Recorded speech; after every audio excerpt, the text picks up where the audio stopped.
Hi students, welcome to your class. പുതിയൊരു ടോപ്പിക്കാണെന്ന് material handling ആണ്. എന്താണ് മെറ്റീരിയൽ ഹാൻഡ്ലിംഗ് എന്ന് പറഞ്ഞു കഴിഞ്ഞാൽ അവിടെ വരുന്നത് involves the movement of material from one section two another for the purpose of processing.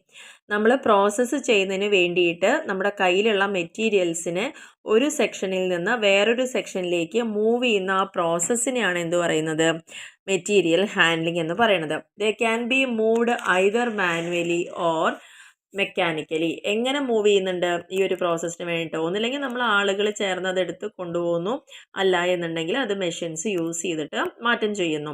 ഇതിനെയാണ് മെറ്റീരിയൽ ഹാൻഡ്ലിംഗ് എന്ന് പറയുന്നത്. അപ്പോൾ ഈ മെറ്റീരിയലൊക്കെ ഹാൻഡിൽ ചെയ്യാൻ വേണ്ടിയിട്ട് നമുക്ക് എക്യുപ്മെൻസും യൂസ് ചെയ്യുക എന്നുള്ളതാണ് പറയുന്നത്. According to American material handling society, material handling is the art and science involving the movement. ഇത്ര മാത്രമേ ഉള്ളൂ. മെറ്റീരിയൽ ഹാൻഡിൽ ചെയ്യുന്നത് അതായത് മൂവ്മെൻറ്റിനെയാണ് കാണിക്കുന്നത്. അതൊരു പ്രോസസ്സിൻ്റെ ഭാഗമായിട്ട് ഒരു സ്ഥലത്തുനിന്ന് വേറൊരു സ്ഥലത്തേക്ക് മാറ്റം ചെയ്യാൻ വേണ്ടി വ്യക്തികളോ അല്ലെങ്കിൽ മെഷീൻസോ യൂസ് ചെയ്തുകൊണ്ടാണ് ചെയ്യുന്നതെങ്കിൽ അതിനെയാണ് മെറ്റീരിയൽ ഹാൻഡ്ലിംഗ് എന്ന് പറയുന്നത്. അതിൽ പാക്കിംഗ് ഉൾപ്പെടും, സ്റ്റോറിങ് ഉൾപ്പെടും, അങ്ങനെ ഒത്തിരി കാര്യങ്ങളാണ് അതിൽ വരുന്നത്. നെക്സ്റ്റ്, ഈ മെറ്റീരിയൽ ഹാൻഡ്ലിങ്ങിൻ്റെ ഒബ്ജക്റ്റീവ്, ലക്ഷ്യങ്ങൾ എന്തൊക്കെയാണെന്നുള്ളത്. പ്രധാനമായിട്ടും മെറ്റീരിയൽ ഹാൻഡ്ലിങ്ങിൽ കോസ്റ്റ് റെഡ്യൂസ് ചെയ്യുക എന്നുള്ളതാണ്.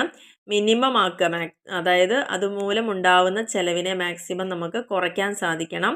മെറ്റീരിയൽസ് വളരെ ഫാസ്റ്റായിട്ട് മൂവ് ചെയ്യാൻ സാധിക്കണം.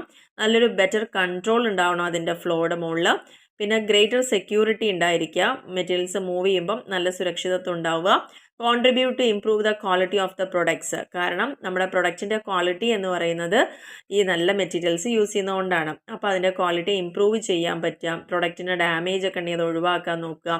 ഡിഫക്റ്റീവ് ആയിട്ടുള്ള മെറ്റീരിയൽ ഹാൻഡ്ലിംഗ് കൊണ്ടാണ് ഇത്തരത്തിലുള്ള കാര്യങ്ങളൊക്കെ വേണ്ടി വരുന്നത്. അപ്പോൾ അത് നല്ല പോലെ ശ്രദ്ധിക്കുക. ഹയർ പ്രൊഡക്ടിവിറ്റി ഉണ്ടാക്കുക. മാനുഫാക്ചറിങ് കോസ്റ്റ് കുറച്ചുകൊണ്ട് നല്ല രീതിയിൽ പ്രൊഡക്ടിവിറ്റി ഉണ്ടാക്കിയെടുക്കുക. ഇതൊക്കെയാണ് നല്ലൊരു മെറ്റീരിയൽ ഹാൻഡ്ലിങ്ങിൻ്റെ ഒബ്ജക്റ്റീവ്സ് എന്ന് പറയുന്നത്.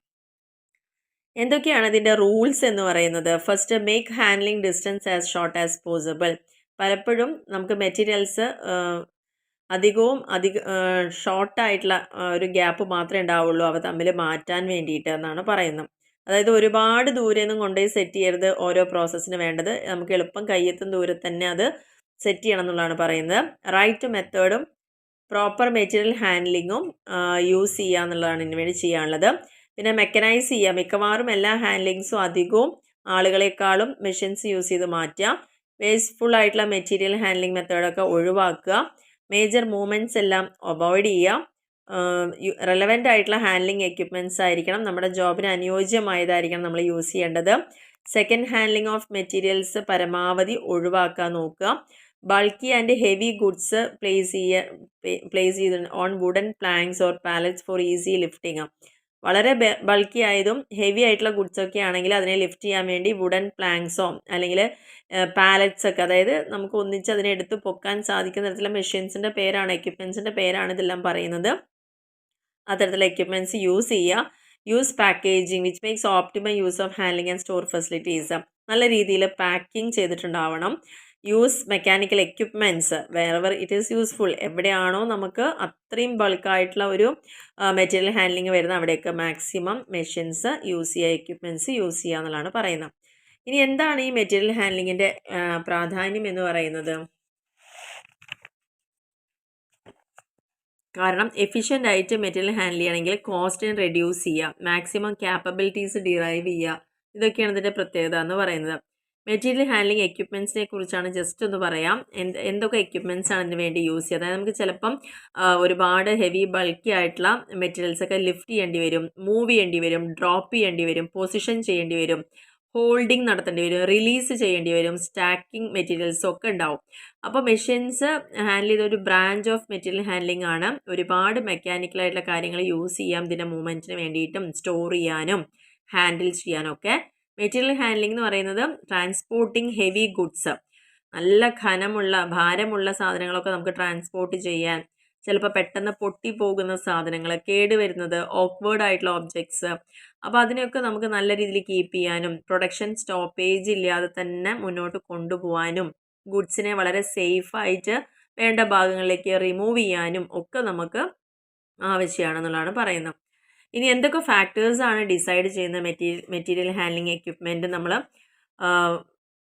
ഫേമിൽ യൂസ് ചെയ്യാൻ ഉദ്ദേശിക്കുന്നുണ്ടെങ്കിൽ എന്തൊക്കെ ഫാക്ടേഴ്സാണ് അത് ഡിസൈഡ് ചെയ്യുന്നത്? ഒന്ന്, നമ്മുടെ പ്ലാന്റിൻ്റെ ലേ ഔട്ട് എങ്ങനെയാണ്, അതിൻ്റെ അറേഞ്ച്മെൻറ്റ് എങ്ങനെയാണ്, ഏത് തരത്തിലുള്ള ആർട്ടിക്കിളാണ് നമ്മൾ ഹാൻഡിൽ ചെയ്യുന്നത്, എന്ത് തരത്തിലുള്ള പ്രൊഡക്ഷൻ പ്രോസസ്സാണ് നമ്മുടെ ഫേമിൽ നടക്കുന്നത്, അതിൻ്റെ സ്പീഡ് എത്രയാണ് ആ ഒരു പ്രോസസ്സിന് വേണ്ടിയിട്ട് യൂസ് ചെയ്യുന്നത്, എത്ര ഡിപ്രീസിയേഷൻ റേറ്റ് നമ്മൾ ഫിക്സ് ചെയ്തിട്ടുണ്ട്, എത്രത്തോളം അൺസ്കിൽഡ് ആയിട്ടുള്ള ലേബേഴ്സ് നമുക്ക് അവൈലബിൾ ആണ്, എത്ര ഡിസ്റ്റൻസ് ആണ് നമുക്ക് കവർ ചെയ്യേണ്ടത്, കൺവീനിയൻ്റ് ആയിട്ടുള്ള പാക്കിംഗ് മെറ്റീരിയൽസിനുണ്ടോ എന്നുള്ള കാര്യങ്ങളൊക്കെയാണ് അവിടെ എക്യുപ്മെൻറ്റ്സ് യൂസ് ചെയ്യേണ്ട ആവശ്യകത നമുക്ക് എടുത്ത് പറയേണ്ടി വരുന്ന സന്ദർഭങ്ങൾ എന്ന് പറയുന്നത്.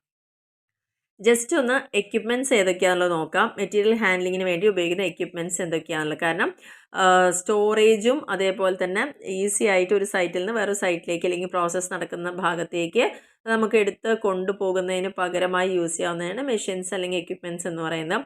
അത് ട്രാൻസ്പോർട്ട് എക്യുപ്മെൻറ്റ്സ് ഉണ്ട്.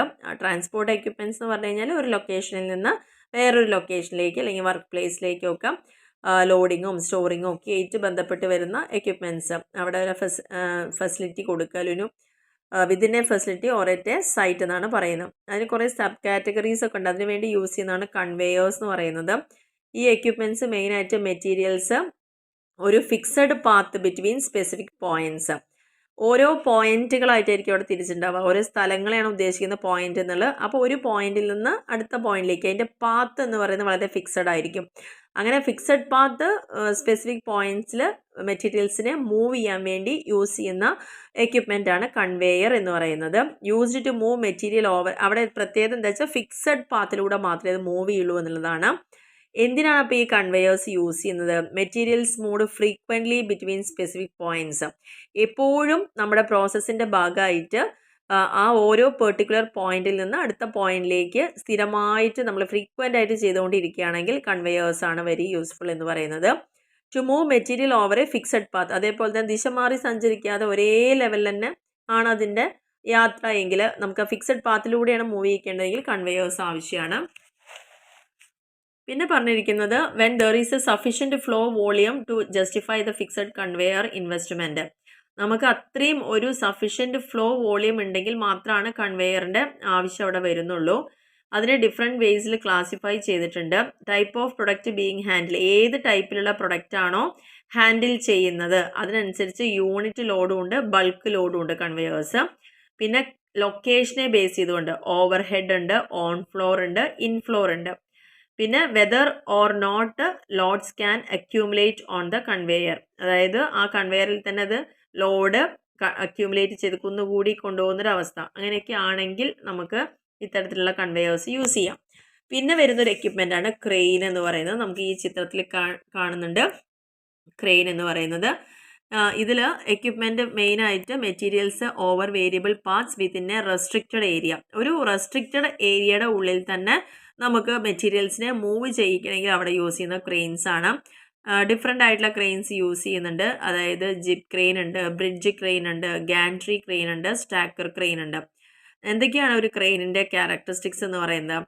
Move loads over variable parts within a restricted area. ഒരു റെസ്ട്രിക്റ്റഡ് ഏരിയയുടെ ഉള്ളിൽ തന്നെ ഹൊറിസോണ്ടലായിട്ടോ വെർട്ടിക്കലായിട്ടുള്ള പാത്ത് യൂസ് ചെയ്തുകൊണ്ട് മെറ്റീരിയൽസിനെ മൂവ് ചെയ്യാൻ പറ്റുന്ന സാധനമാണ് ക്രെയിൻസ് എന്ന് പറയുന്നത്. It is used when there is a insufficient flow volume such that the use of a conveyor cannot be justified. ഒരു കൺവെയറെ കൊണ്ട് സാധിക്കാത്ത തരത്തിലുള്ള പ്രോസസ്സിന് ഹെൽപ്ഫുൾ ആവുന്നത് എപ്പോഴും ഒരു ക്രെയിൻ ആയിരിക്കും. It provides more flexibility movement. കൺവെയറിനെക്കാട്ടിലും കുറച്ചുകൂടി ഫ്ലെക്സിബിൾ മൂവ്മെൻറ്റ് ഉള്ളത് ക്രെയിനാണ്. Less flexibility in movement than industrial trucks. ഇവിടെ കുറച്ച് എക്യുപ്മെൻറ്റ്സ് പറയുന്നുണ്ട്. ആദ്യത്തെ കൺവെയറാണ്, രണ്ടാമത്തതാണ് ക്രെയിന്, മൂന്നാമത് ഇൻഡസ്ട്രിയൽ ട്രക്കിനെ കുറിച്ച് പറയുന്നുണ്ട്. അപ്പോൾ കൺവെയറേക്കാൾ കൂടുതൽ നമുക്ക് ഉപയുക്തമായതും എന്നാൽ ഇൻഡസ്ട്രിയൽ ട്രക്കിനേക്കാൾ ഫ്ലെക്സിബിലിറ്റി കുറവുമാണ് ക്രെയിൻ എന്ന് പറയുന്നത്. ലോഡ് ഹാൻഡിൽ ചെയ്യുന്നത് എങ്ങനെയാണ്? More varied with respect to their shape and weight than those handled by conveyor. Conveyor എന്താണോ ഹാൻഡിൽ ചെയ്യണത് അതിനേക്കാൾ ഡിഫറെൻറ്റ് ഷേപ്പിലും വെയ്റ്റിലുള്ള മെറ്റീരിയൽസ് ആയിരിക്കാം ക്രെയിൻസ് യൂസ് ചെയ്ത് നമുക്ക് റിമൂവ് ചെയ്യാൻ പറ്റുക. അധിക ക്രെയിൻസും മെയിനായിട്ട് എന്ത് ചെയ്യുന്നത് വെർട്ടിക്കൽ മൂവ്മെൻ്റ് ആണ് അവർ ഹോയിസ്റ്റ് ചെയ്യുന്നത്. Although manipulators can be used if precise positioning of the Lord is required. കൃത്യമായിട്ടും ലോഡിൻ്റെ ഒരു പ്രിസൈസ് പൊസിഷനിങ് അവിടെ യൂസ് ചെയ്യുന്നുണ്ടെങ്കിൽ നമ്മളെപ്പോഴും ക്രെയിനാണ് യൂസ് ചെയ്യേണ്ടത്. അത് വെർട്ടിക്കൽ മൂവ്മെൻറ്റിനാണ് കൂടുതലായിട്ട് പ്രാധാന്യം കൊടുക്കുന്നത്. ഇനി മൂന്നാമത്തെ ഒരു എക്യുപ്മെൻ്റ് ആണ് ഇൻഡസ്ട്രിയൽ ട്രക്ക് എന്ന് പറയുന്നത്. അപ്പോൾ എക്യുപ്മെൻ്റ് മെയിനായിട്ട് യൂസ് ചെയ്യുന്നത് മെറ്റീരിയൽസ് മൂവ് ചെയ്യാനും വേരിയബിൾ പാത്ത്, നോ റെസ്ട്രിക്ഷൻ. അപ്പോൾ ആദ്യത്തെ കേസിൽ നമ്മൾ പറഞ്ഞു ഫിക്സഡ് പാത്ത് ആണെന്ന് പറഞ്ഞു. രണ്ടാമത്തെ കേസിൽ നമ്മൾ പറഞ്ഞു അവിടെ റെസ്ട്രിക്ഷൻസ് ഇല്ല. അതേപോലെ തന്നെ വേരിയബിൾ പാത്തും ഒരു റെസ്ട്രിക്ഷനും ഇല്ലാതെ on the area covered by the movement, അതാണ് ആ ഒരു ഉദ്ദേശിക്കുന്നത്. That is unrestricted area. Industrial trucks are another important material handling equipments. അത് കുറേ തരത്തിലുള്ള ട്രക്കുകൾ അതിന് വേണ്ടി യൂസ് ചെയ്യുന്നുണ്ട്. അതിൻ്റെ പേരുകളാണ് ഇവിടെ പറഞ്ഞിരിക്കുന്നത്. ജസ്റ്റ് ഇൻഡസ്ട്രിയൽ ട്രക്കിൻ്റെ യൂസ് എന്താണ്? മെറ്റീരിയൽസ് മൂവ് ചെയ്യാനാണ്. പക്ഷെ ഇവിടെ ഹൊറിസോണ്ടൽ പാത്താണ്. മറ്റേതിൽ നമ്മൾ വെർട്ടിക്കൽ പാത്ത് മൂവ്മെൻ്റ് ആണെന്ന് പറയുന്നുണ്ട്. ഇവിടെ ഹൊറിസോണ്ടൽ പാത്താണ്. റെസ്ട്രിക്ഷൻ ഏരിയ അൺറെസ്ട്രിക്റ്റഡ് ഏരിയ ആണ്. Vertical movement if the truck has lifting capability. അതുപോലെ വെർട്ടിക്കൽ മൂവ്മെൻറ്റിൽ ട്രക്കിന് എന്താണ് ലിഫ്റ്റിംഗ് ക്യാപ്പബിലിറ്റീസ് ഉണ്ടെങ്കിൽ നമുക്കത് വെർട്ടിക്കലി മൂവ് ചെയ്യാൻ പറ്റും. It is used when there is insufficient flow volume such that use of conveyor cannot be justified. കൺവെയറെ കൊണ്ട് സാധ്യമാവാത്ത വർക്കൊക്കെ നമുക്ക് ഏതുകൊണ്ട് പറ്റും? ഇൻഡസ്ട്രിയൽ ട്രക്ക് വഴി ചെയ്യാം. ഫ്ലെക്സിബിൾ ആണ് മൂവ്മെൻറ്റിൽ. കൺവെയറിനെക്കാട്ടിലും ക്രെയിനിനെക്കാട്ടിലും ഫ്ലെക്സിബിൾ ആണ് മൂവ്മെൻറ്റിൻ്റെ കേസിൽ. ഇത് ലൈസൻസ്ഡ് അല്ല. പബ്ലിക് റോഡിലൊന്നും ഒരിക്കലും ഇത് യൂസ് ചെയ്യാൻ പറ്റില്ല. കൊമേഴ്ഷ്യൽ ട്രക്ക് മാത്രമാണ് പബ്ലിക് റോഡിൽ ഓടിക്കാൻ പറ്റുള്ളൂ എന്നാണ് പറയുന്നത്.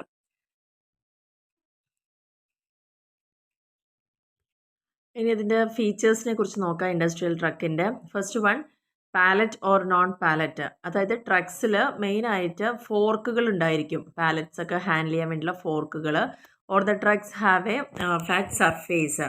ആ ഒരു ട്രക്കിൽ ഫ്ലാറ്റ് ആയിട്ടുള്ളൊരു സർഫേസ് ഉണ്ടായിരിക്കുക. അവിടെയാണ് ആ ലോഡൊക്കെ അത് പ്ലേസ് ചെയ്യുക എന്നാണ് പറയുന്നത്. നോൺ പാലറ്റ് ആണെങ്കിൽ നമുക്ക് അങ്ങനെ റിക്വയർമെൻറ്റ് ഉണ്ടായിരിക്കില്ല എന്നാണ് അവിടെ പറയുന്നത്. രണ്ടാമത് മാനുവലും പവേർഡും ഉണ്ട്. അതായത് ഇത് വർക്ക് ചെയ്യണമെങ്കിൽ വെർട്ടിക്കലി അത് ലിഫ്റ്റ് ചെയ്യണമെങ്കിലോ ഹൊറിസോണ്ടലായിട്ട് ട്രാവൽ ചെയ്യണമെങ്കിലോ മൂവ്മെൻറ്റ്സ് ഒക്കെ വേണമെങ്കിലോ നമുക്ക് മാനുവലായിട്ടും ചെയ്യാം, അല്ലെങ്കിൽ പവേർഡ് ഇലക്ട്രിസിറ്റി യൂസ് ചെയ്തിട്ട് നമുക്ക് അവിടെ ചെയ്യാം. Manually the operator provides a force needed for lifting loads. അപ്പോൾ അതിനുവേണ്ടി ഓപ്പറേറ്ററാണ് ആ ഒരു എത്രയാണോ അതിൻ്റെ ഫോഴ്സ് ആവശ്യമുള്ളത് വെച്ചാൽ അതിനനുസരിച്ചിട്ട് അവരത് ഓപ്പറേറ്റ് ചെയ്യും. അതിന് വെഹിക്കിളിനെ പുഷ് ചെയ്യുന്നുള്ളതാണ് പറയുന്നത്. പവർ ട്രക്ക് ആണെങ്കിൽ ഓൺ ബോർഡ് പവർ സോഴ്സുകളായിരിക്കും, ബാറ്ററീസ് ഒക്കെ used for lifting and travel. Lift ചെയ്യാനോ ട്രാവൽ ചെയ്യാനോ നമ്മളിത് കണ്ടിട്ടില്ലേ? ഇതാണ് ഇൻഡസ്ട്രിയൽ ട്രക്കിൻ്റെ ഒരു പ്രത്യേകത. അപ്പോൾ അത് ലിഫ്റ്റ് ചെയ്യാനും ടേർട്ടിൽ ചെയ്യാനൊക്കെ പറ്റുന്ന രീതിയിലുള്ളതാണ്. പിന്നെ വാക്ക് ഓർ റൈഡ് ഉണ്ട്. നോൺ ഓട്ടോമേറ്റഡ് ട്രക്സ് ആണെന്ന് വെച്ചാൽ operator can ride on the truck. അവിടെ നമുക്ക് ഓപ്പറേറ്റർ റൈഡ് ചെയ്യേണ്ടി വരും. Operator is required to work with truck during travel. അത് ട്രാവൽ ചെയ്യുന്ന സമയത്തൊക്കെ ഓപ്പറേറ്റർക്കും ഒപ്പം തന്നെ നടക്കേണ്ടി വരും എന്നുള്ളതാണ് പറയുന്നത്. Next, stack or no stack ഉണ്ട്. ഇവിടെ പറഞ്ഞത് മെയിനായിട്ട് യൂസ് ചെയ്യുന്നത് ലോഡ് ലിഫ്റ്റ് ചെയ്യാം for stacking purposes. No stack ആണെങ്കിൽ എന്താണ്? അവിടെ lift a load few inches to clear the floor for subsequent travel. Pallet jack ഒക്കെ യൂസ് ചെയ്യുന്ന പോലെ. But the loads cannot be stacked on top of each other or shelves. ഇതിൽ നിങ്ങൾ പ്രത്യേകിച്ച് just industrial truck എന്താണെന്നുള്ളത് അതിൻ്റെ different ടൈപ്പുകളെ കുറിച്ചാണ് പറയുന്നത്. പിന്നെ നാരോ ഏസിലുള്ളതുണ്ട്. അവിടെ ഡിസൈൻ ചെയ്തിരിക്കുന്ന സ്മോൾ ടേണിംഗ് റേഡിയസ്, ചെറിയ രീതിയിലൊക്കെ ഒന്ന് ടേൺ ചെയ്യാൻ പറ്റുന്ന രീതിയിലുള്ളതിനാണ് നാരോ ഏസിൽ എന്ന് പറയുന്നത്. It does not have a turn at all in all aisle when loading or unloading is done. ഒരിക്കലും ലോഡ് അൺലോഡ് ചെയ്തുകൊണ്ടിരിക്കുമ്പം അതിനെന്ത് ചെയ്യാൻ പറ്റില്ല, ടേൺ ചെയ്യാനൊന്നും പറ്റില്ല. പക്ഷേ ചെറിയ രീതിയിൽ ഒരു ചെറിയ റേഡിയസിൽ മാത്രം ടേൺ ചെയ്യാൻ പറ്റും നാരോ ഏസിൽ എന്ന് പറയുന്നു. അതിന് ഭയങ്കര കോസ്റ്റ് ആയിരിക്കും. Counter balance and non straddle are used for load support. അതൊക്കെ അതിൻ്റെ മെഷീൻ്റെ പാർട്ടുകളെയാണ് പറയുന്നത്. പിന്നെ ഓട്ടോമേറ്റഡ് ഉണ്ട്. അപ്പോൾ ഗുഡ്സൊക്കെ നമുക്ക് പെട്ടെന്ന് ലോഡ് ചെയ്യാൻ പറ്റും, ഒരു ഓപ്പറേറ്റർ സഹായത്തോടെ ലോഡ് ചെയ്യാൻ പറ്റും. ഡയറക്റ്റ് ലേബർ കോസ്റ്റൊക്കെ ഇതുവഴി നമുക്ക് എന്ത് ചെയ്യാൻ പറ്റും? Direct labour cost of operator is the largest cost. Non automated ട്രക്കൊക്കെ യൂസ് ചെയ്യുമ്പം ഇങ്ങനെ വരുന്ന ചിലവാണ് ഏറ്റവും കൂടുതൽ വരുന്നത്. പിന്നെ നോ എക്യുപ്മെൻറ്റ് പറയുന്നുണ്ട്. Material can also be transported manually using no equipment. No equipment എന്ന് പറഞ്ഞാൽ നമുക്ക് ലേബേഴ്സിനെ യൂസ് ചെയ്തുകൊണ്ട് ട്രാൻസ്പോർട്ട് ചെയ്യാം. അവിടെ ഒരിക്കലും എക്യുപ്മെൻറ്റ്സ് യൂസ് ചെയ്യുന്നില്ല. പിന്നെ പൊസിഷനിങ് എക്യുപ്മെൻറ്റ്സ് വരുന്നുണ്ട്. These are the equipments used to handle material at a single location so that it is in the correct position or subsequent handling, machining, transport or storage. അപ്പോൾ ഒരു പ്രത്യേക പൊസിഷനിൽ വെച്ചുകൊണ്ട് മാത്രം നമുക്ക് ഇതിൻ്റെ പ്രോസസ്സ് നടത്തുകയാണെങ്കിൽ അതിനാണ് പൊസിഷനിങ് എക്യുപ്മെൻറ്റ് എന്ന് പറയുന്നത്. ഇതിൽ പ്രധാനമായിട്ട് യൂസ് ചെയ്യുന്ന ഒരു സിംഗിൾ വർക്ക് പ്ലേസിൽ മാത്രം ഉപയോഗിക്കാൻ പറ്റുന്നതിനാണ് പൊസിഷനിങ് എക്യുപ്മെൻറ്റ്. അത് പൊസിഷൻ ചെയ്തിരിക്കുന്നത് മാനുവലി യൂസിങ് നോ എക്യുപ്മെൻറ്റ്. അവിടെ എക്യുപ്മെൻറ്റ്സ് ഒന്നും ഇല്ലാതെ മാനുവലി ആയിരിക്കും പൊസിഷൻ ചെയ്തിട്ടുണ്ടാവുക. ഇനി ഇതിൻ്റെ ഒരു പ്രത്യേകത എന്ന് പറയുന്നത്, ഇതിൻ്റെ മെറിറ്റ് എന്ന് പറയുന്നത് എന്താണ്? ഓരോന്നിൻ്റെ ചിത്രം നമുക്ക് ഒപ്പം തന്നെ കാണാൻ പറ്റും. അത് പ്രൊഡക്ടിവിറ്റി റേസ് ചെയ്യാൻ, ഓരോ വർക്കറുടെയും പ്രൊഡക്ടിവിറ്റി റേസ് ചെയ്യാൻ പറ്റും. കാരണം ഫ്രീക്വൻസി ഓഫ് ഹാൻഡ്ലിംഗ് എന്ന് പറയുന്നത് വളരെ ഹൈ ആയിരിക്കും. എളുപ്പത്തിൽ നമുക്ക് ചെയ്യാൻ പറ്റുന്നതുകൊണ്ട് തന്നെ അത് പ്രൊഡക്ഷൻ നമുക്ക് കുറച്ചുകൂടി എഫിഷ്യൻ്റ് ആയിട്ട് റേസ് ചെയ്യാൻ സാധിക്കുന്നു. പിന്നെ പ്രൊഡക്റ്റ് ക്വാളിറ്റി ഇമ്പ്രൂവ് ചെയ്യാൻ പറ്റും. ഡാമേജ് ഉണ്ടാവുന്ന കാര്യങ്ങളൊക്കെ ഒരു പരിധിവരെ കുറയ്ക്കാൻ പറ്റും. ഭയങ്കര ഹെവി ആയിട്ടുള്ളത്, ഓക്വേർഡ് ആയിട്ടുള്ള ഐറ്റംസ് ഒക്കെയാണ് ഹോൾഡ് ചെയ്യുന്നതെങ്കിൽ അതിനനുസരിച്ചുള്ള മാറ്റങ്ങളൊക്കെ നമുക്ക്, അതായത് നമ്മുടെ ശ്രദ്ധക്കുറവ് മൂലം അങ്ങനെ എന്തെങ്കിലുമൊക്കെ പെട്ടെന്ന് ഡാമേജ് ആവുക, അങ്ങനെയുള്ള കാര്യങ്ങളൊക്കെ ഒരു പരിധിവരെ റെഡ്യൂസ് ചെയ്യാൻ പറ്റും. അതേപോലെ തന്നെ ഫാറ്റിക് ആൻഡ് ഇഞ്ചുറീസ്, എൻവയോൺമെൻറ്റിൽ ഹസാർഡസ് ആയിട്ടുള്ള ഇന്നാക്സസിബിൾ ആയിട്ടുള്ള എന്തെങ്കിലുമൊക്കെ ബുദ്ധിമുട്ടുകളുണ്ടെങ്കിൽ അതിനൊക്കെ നമുക്ക് ഒരു പരിധിവരെ റെഡ്യൂസ് ചെയ്യാം എന്നുള്ളതാണ് ഇതിൻ്റെ പ്രത്യേകത എന്ന് പറയുന്നത്. ഇതിൽ തന്നെ 2 ടൈപ്പാണ് പൊസിഷനിങ് എക്യുപ്മെൻ്റ് ഉള്ളത്. മാനുവൽ, അവിടെ എക്യുപ്മെൻറ്റ്സ് യൂസ് ചെയ്യുന്നില്ല. Material can be positioned manually using no equipment under ideal circumstances. The maximum recommended weight for manual lifting to avoid back injuries is 51 lbs. ഒരു മനുഷ്യന് യാതൊരു ഡിസ്റ്റർബൻസും ഇല്ലാതെ, ഒരു ബാക്ക് ഇഞ്ചുറീസും വരാതെ താങ്ങാൻ പറ്റുന്ന ഒരു വെയിറ്റ് എന്ന് പറയുന്നത് 51 lbs ബേസിക് കണക്കിലാണ് പറയുന്നത്. പിന്നെ ലിഫ്റ്റ് അല്ലെങ്കിൽ ടിൽറ്റ്, ടേൺ ടേബിളൊക്കെ ഉണ്ട്. ഇവിടെ പൊസിഷനിങ്ങിന് വേണ്ടി യൂസ് ചെയ്യുന്നത് ഇത്തരത്തിലുള്ള ലോഡിനെ നമുക്ക് എടുത്ത് പൊക്കാനോ ടിൽറ്റ് ചെയ്യാനോ അല്ലെങ്കിൽ ടേൺ ചെയ്യാനോ ഒക്കെ ഉള്ള ലോഡുകളാണെങ്കിൽ അത്തരത്തിൽ മെഷീൻസ് നമ്മൾ യൂസ് ചെയ്യുന്നുണ്ട്.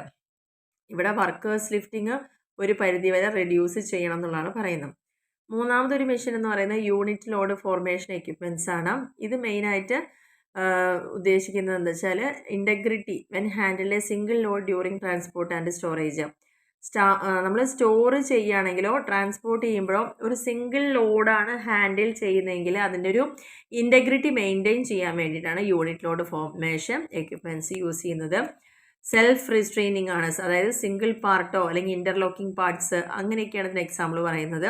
ദേ can be formed into unit load with no equipment. പ്രത്യേകിച്ച് എക്യുപ്മെൻറ്റ്സ് യൂസ് ചെയ്യാതെ യൂണിറ്റ് ലോഡിന് വേണ്ടി മാത്രം ഫോം ചെയ്യുന്നവയാണ് ഇത്തരത്തിലുള്ള എക്യുപ്മെൻറ്റ്സ് എന്ന് പറയുന്നത്. ഇതിൻ്റെ അഡ്വാൻറ്റേജ് എന്ന് പറയുന്നത് ഒരേ സമയം തന്നെ ഒരുപാട് ഐറ്റംസ് നമുക്ക് ഹാൻഡിൽ ചെയ്യാൻ പറ്റുക. അതുകൊണ്ട് തന്നെ നമ്പർ ഓഫ് ട്രിപ്പ് നമുക്ക് കുറയ്ക്കാൻ പറ്റും. ഓരോ ട്രിപ്പിലും 10 എണ്ണം കൊണ്ടുവന്നതിന് പകരം ഒറ്റ ട്രിപ്പിൽ തന്നെ നമുക്കൊരു 50 എണ്ണം എടുക്കാൻ പറ്റുന്ന രീതിയിലേക്ക് ഭയങ്കര പൊട്ടൻഷ്യലാണ്. ഹാൻഡ്ലിംഗ് കോസ്റ്റ് അപ്പോൾ അവിടെ കുറയ്ക്കാൻ പറ്റും. ലോഡിങ്ങും അൺലോഡിങ്ങിൻ്റെ ടൈമും നമുക്ക് കുറയ്ക്കാൻ പറ്റും. പ്രൊഡക്റ്റ് പിന്നെ മാക്സിമം ഡാമേജ് ഇല്ലാതെ സേഫായിട്ട് ഹാൻഡിൽ ചെയ്യാൻ പറ്റുക. അതേപോലെ തന്നെ മെറ്റീരിയൽ ഹാൻഡ്ലിംഗ് എക്യുപ്മെൻറ്റ് സ്റ്റാൻഡേർഡൈസ്ഡ് ആവുക എന്നുള്ളതാണ് വേറൊരു അഡ്വാൻറ്റേജ് എന്ന് പറയുന്നത്. പിന്നെ പറയുന്നത് സ്റ്റോറേജ് എക്യുപ്മെൻ്റ് ആണ്. സ്റ്റോറേജ് എക്യുപ്മെൻറ്റ്സിൽ മെയിനായിട്ട് എന്താണ്, holding or buffering material over A period times is known as storage equipment.